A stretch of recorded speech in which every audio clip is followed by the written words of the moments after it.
Oh, we got quite a scary hack coming up in the crypto world. Short version is if you have any Ethereum stored on Aave because you're lending it out, you're not going to watch this video because it's going to hurt real bad. Coming up next. Welcome to Tech Topics brought to you by Cybervenger. We help keep small businesses stay protected and compliant with cutting-edge cybersecurity and IT solutions. All right. Well, my condolences to anyone who has Ethereum loaned out on Aave or any other, I think, crypto assets on the Ethereum chain of Aave. It got hacked. Your assets are frozen. Now, here's the interesting thing, and this is what makes a cybersecurity video rather than a crypto price video. It wasn't Aave that was hacked. It was some completely different protocol, and this exposes a weakness in the very concept of DeFi. So here's what actually got hacked. There is a protocol called KelpDAO.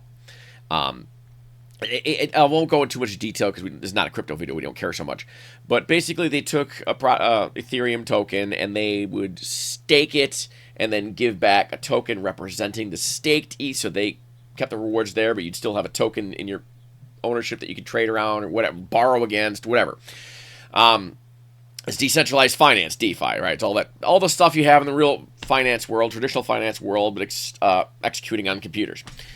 Well, what happened was this newer protocol, this KelpDAO, was kind of newer, and it had some flaws. Namely, they only had a single point of failure to control what's called the validator.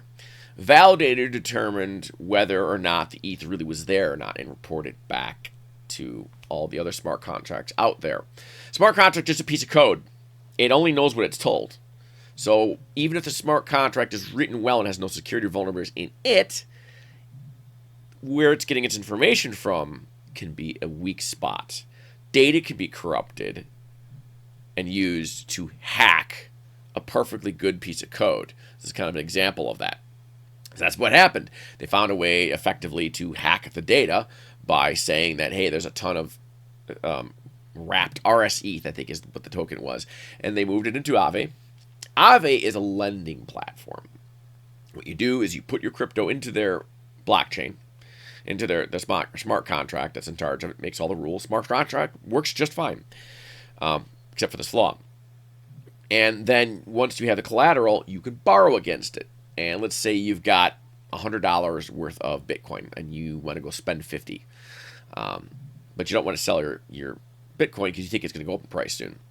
So you could borrow, you could pledge $100 worth of Bitcoin to Aave. Aave now custodies it.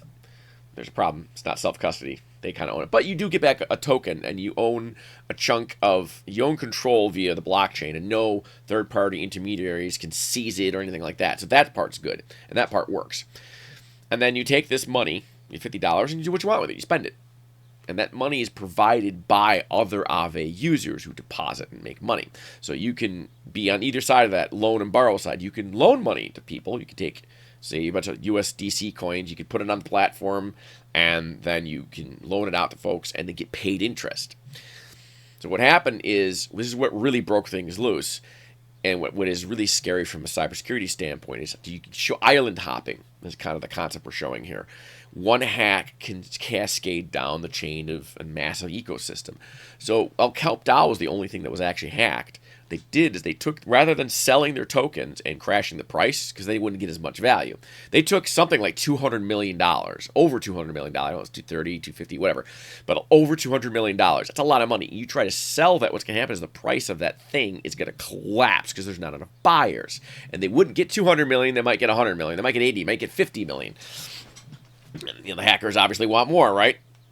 So what they did, though, is they pledged it to, they put it up on Aave. Aave accepted it as valid because they're trusting the KelpDAO protocol. That's the fatal flaw. They recognize it. Now, with collateral, Bitcoin goes up and down, dollar goes up and down relative, right?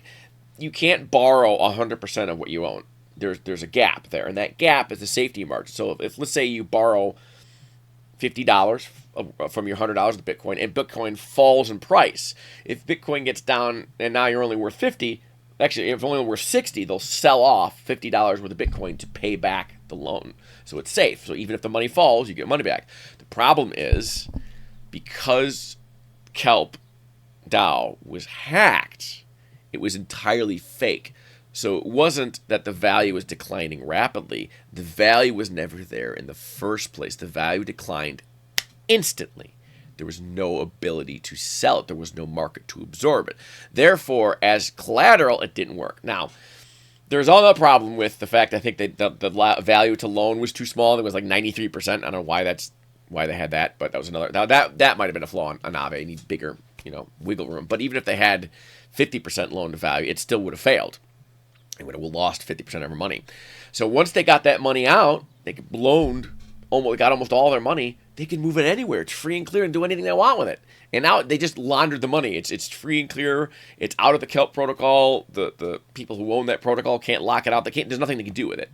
So we have Aave, who was not hacked at all, being the victim of the hack over at KelpDAO. And that just goes to show, when you trust, there's more trust going on in complex interconnected systems sometimes than we realize. If you take out one single piece, you can leverage that to take out other things. This is why I always say in my videos, be very protective of your little stuff that you don't care about. Your home email account that you only use for garbage and spam, that could be used to exploit you in ways you don't know. You can snowball it. If you at all trust this thing, it can be used to exploit more and snowball into a bigger and bigger thing. Trust is abused by the hackers. That's the idea. So, from a crypto standpoint, at this point, Aave no longer has the funds because they've been taken via loan. They've been loaned out. And while the loans are technically on the books still, the funds aren't there. And since those loans are never going to get paid back, they have to liquidate the collateral, which they can't do. So anybody who has money still shows they have money. It's not stolen, but you can never withdraw it. So, yeah, not your keys, not your crypto. Another example of that. Always manage your risk. And different entities talking to each other are a natural weak point. And this is true of other systems. It's not just crypto.